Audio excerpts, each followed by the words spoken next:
Shalom, salam sejahtera untuk kita semuanya, jemaat yang terkasih di dalam Tuhan kita Yesus Kristus. Selamat Paskah, biarlah kiranya melalui Paskah ini damai Tuhan dan sukacita, bahkan spirit iman kita semakin bertumbuh ke depannya. Jemaat yang terkasih di dalam Tuhan kita Yesus Kristus, mari kita mempersiapkan hati dan pikiran kita dalam menyambut kebenaran firman Tuhan. Marilah kita terlebih dahulu bersatu dalam doa. Kita berdoa.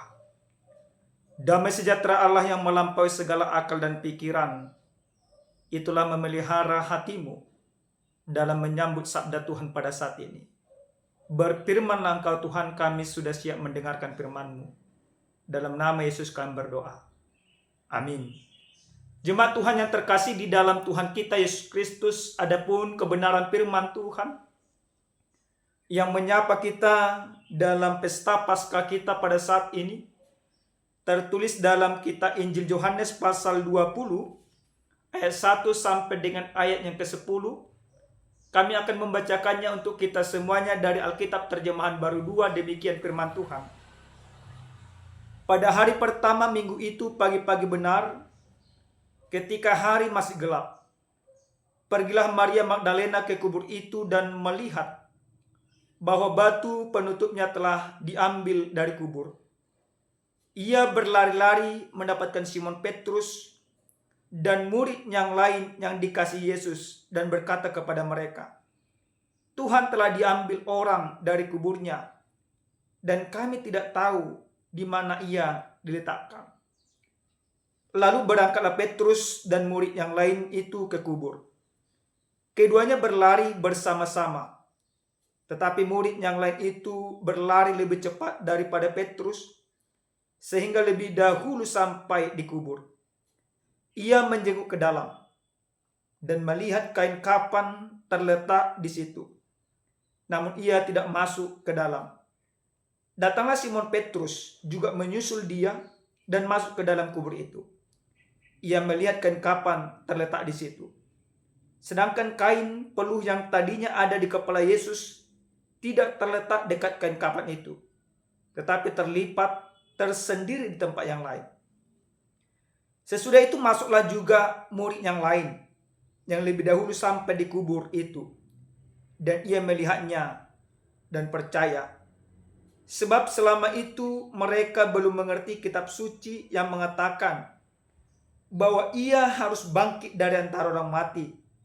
Lalu pulanglah murid-murid itu ke rumah. Demikian pembacaan kebenaran firman Tuhan.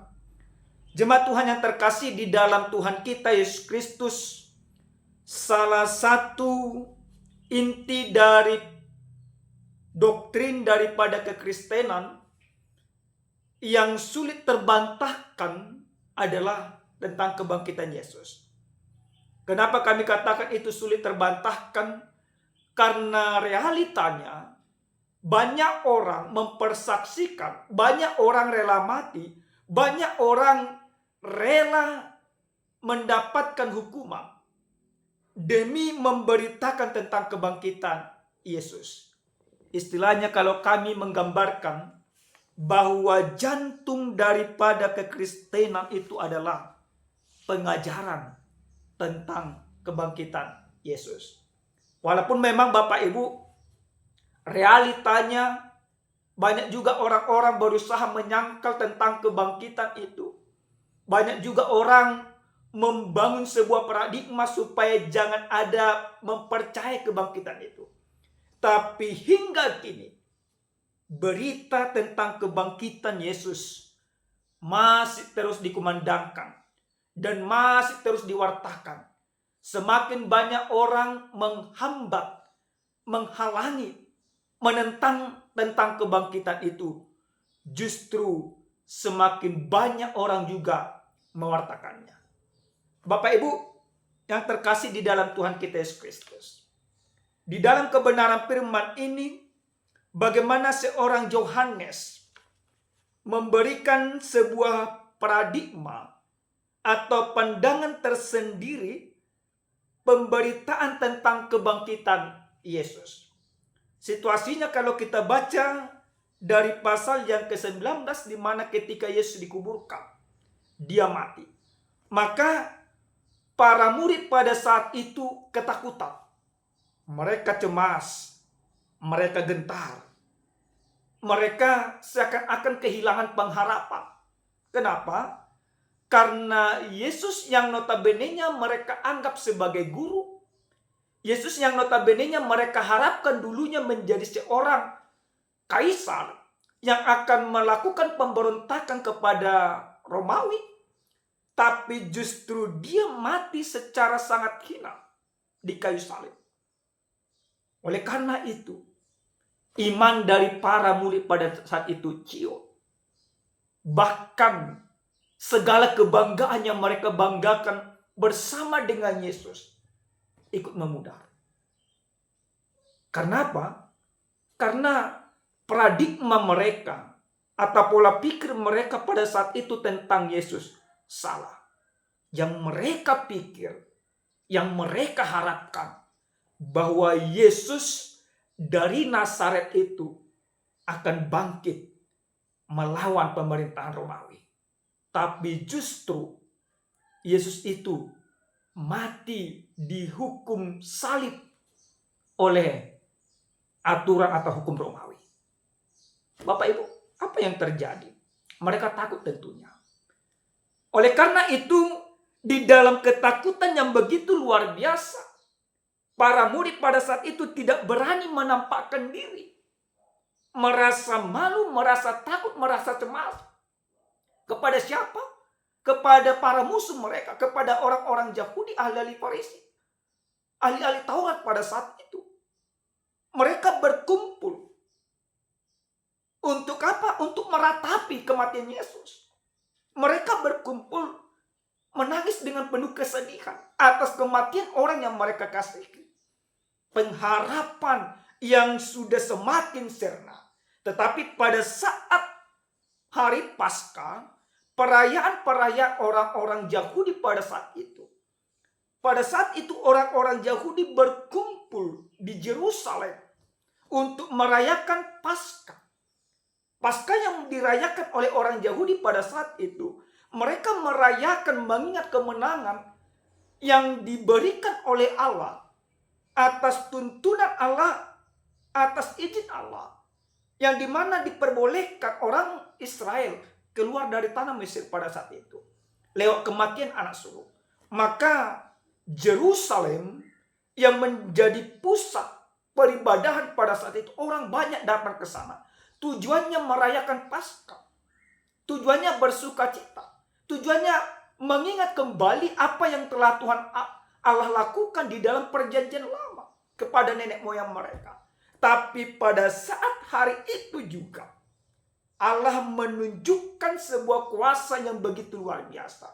Kalau perayaan Paskah yang selama ini mereka rayakan, mereka mengingat perbuatan Allah hanya kepada orang Israel, hanya kepada umat Allah.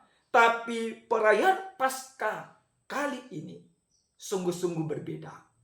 Di mana Yesus yang notabene-nya Tuhan sebagai juru selamat, hari itu juga bangkit. Maka dikatakan dalam perikop kita, pagi-pagi benar, waktu subuh, Maria Magdalena pergi ke kubur, ingin berziarah sebelum merayakan Paskah, ingin berziarah sebelum berbaur dengan perayaan yang lain. Tapi apa yang terjadi? Dia terkejut, dia tersentak, di mana kubur Yesus terlihat kosong. Bangkai Yesus tidak ada di sana. Maka dengan penuh kesedihan dan ketakutan yang begitu luar biasa, dia lari menjumpai para murid yang sedang berkumpul pastinya. Memberitahukan dalam benak seorang Maria Magdalena, dia berpikir bahwa Yesus atau bangkai Yesus itu hilang dari kubur. dicuri. Kenapa bisa demikian? Ketakutan itu yang menghilangkan pengharapan mereka. Walaupun sebelum Yesus sesungguhnya sudah memberitakan bahwa dia akan bangkit. Tapi semuanya itu sirna. Semuanya itu terlupakan. Setelah sampai berita bahwa kubur itu kosong, bahwa mayat Yesus tidak ada di sana, maka Yohanes pastinya, sang penulis kitab ini bersama dengan murid-murid yang lain, bersama dengan Petrus, mereka ingin membuktikan perkataan daripada Maria tersebut.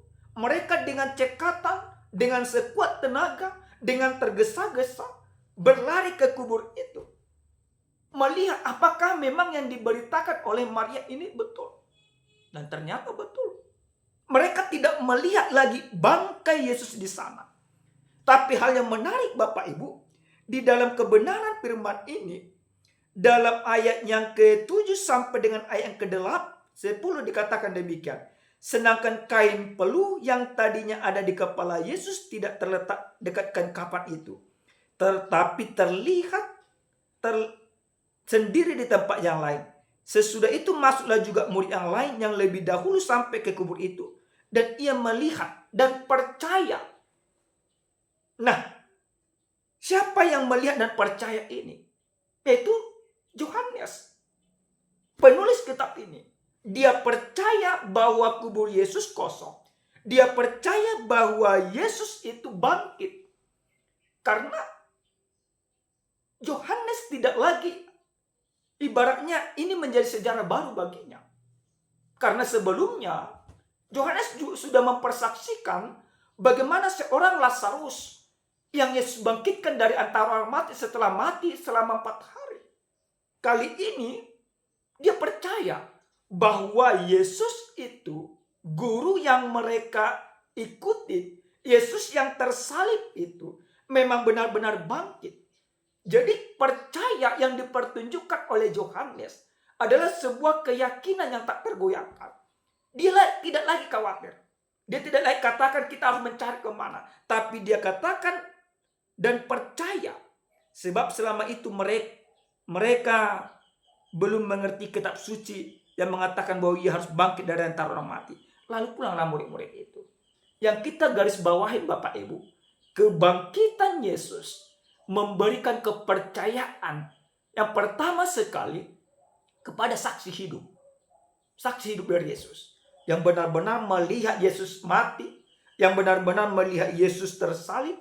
Yang benar-benar melihat Yesus dikuburkan. Dan yang benar-benar melihat bahwa Yesus itu bangkit. Jadi Yohanes mempersaksikan itu Bapak Ibu.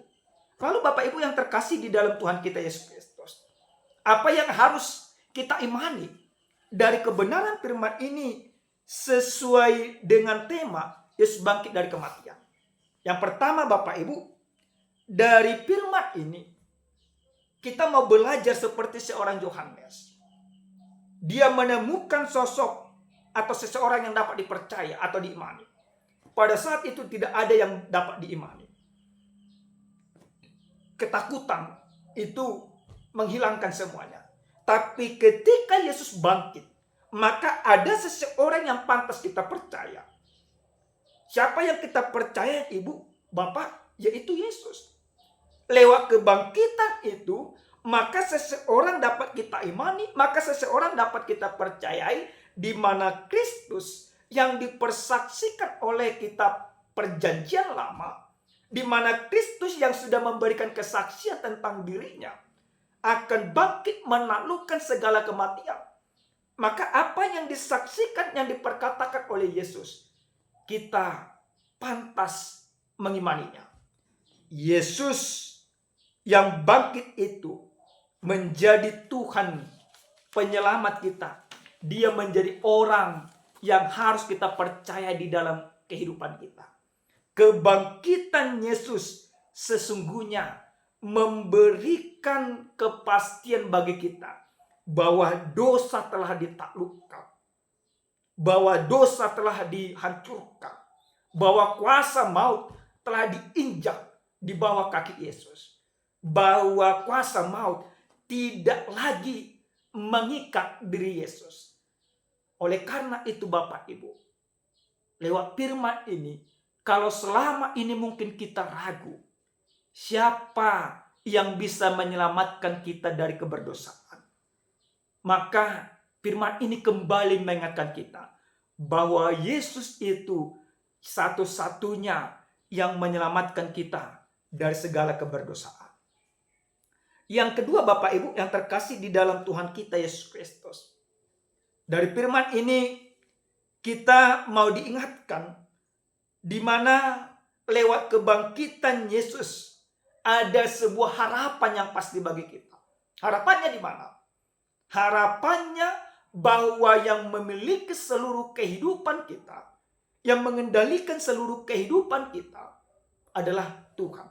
Maka mari kita berharap sepenuhnya hanya kepada Tuhan. Harapan kita adalah Kristus. Dia yang menjadi Tuhan kita, Dia yang menjamin kehidupan kita, Dia yang menyediakan kerajaan yang kekal itu bagi kita.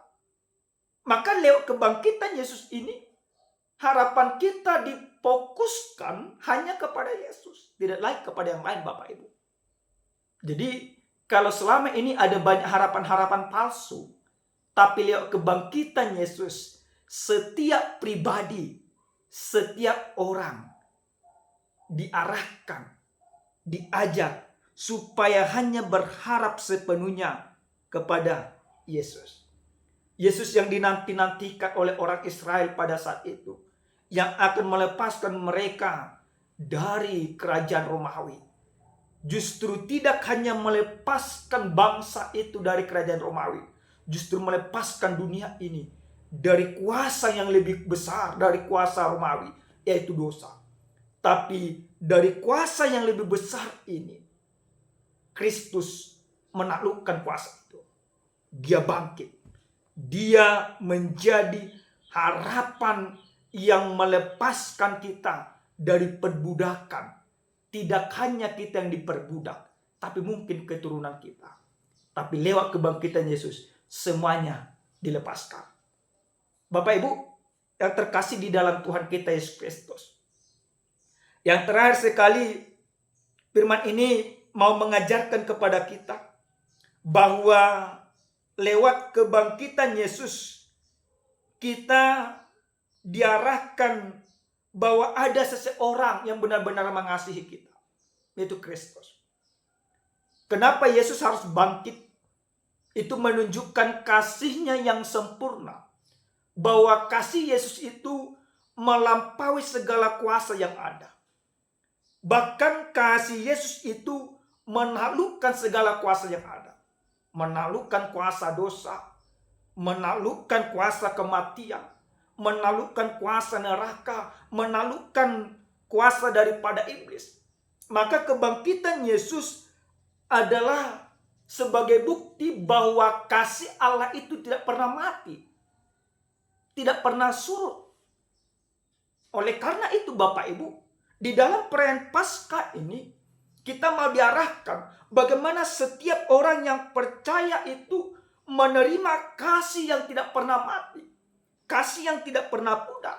Kasih yang betul-betul mengasihi kehidupan kita. Kenapa Yesus harus bangkit? Itu membuktikan bahwa Allah yang kita percayai, Tuhan yang kita muliakan, adalah Tuhan yang menyempurnakan kasih-Nya. Di mana kasih-Nya tidak pernah mati Bapak Ibu. Oleh karena itu, setiap orang yang merayakan Paskah, merayakan kebangkitan Yesus, jangan pernah lagi mati kasihmu di dalam kehidupanmu.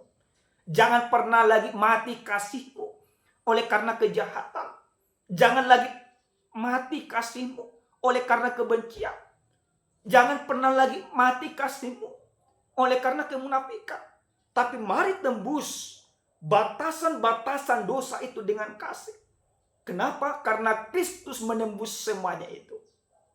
Jemaat Tuhan yang terkasih di dalam Tuhan kita Yesus Kristus, dimanapun kita berada, kebangkitan Yesus adalah sebagai bukti bahwa Tuhan itu, Yesus itu, Mesias itu juru selamat. Hanya Dia satu-satunya yang mampu menyelamatkan kita dari dosa. Bukan perbuatan baikmu, bukan kekayaanmu, bukan kehormatanmu. Jadi kita imani bahwa Kristus sudah bangkit. Maka mari kita imani bahwa kasih kita pada saat ini mungkin yang sudah mulai pudar, harus bangkit kembali. Kasih semuanya. Hantam kemunafikan itu dengan kasih yang benar, sebagaimana kasih daripada Kristus itu sendiri.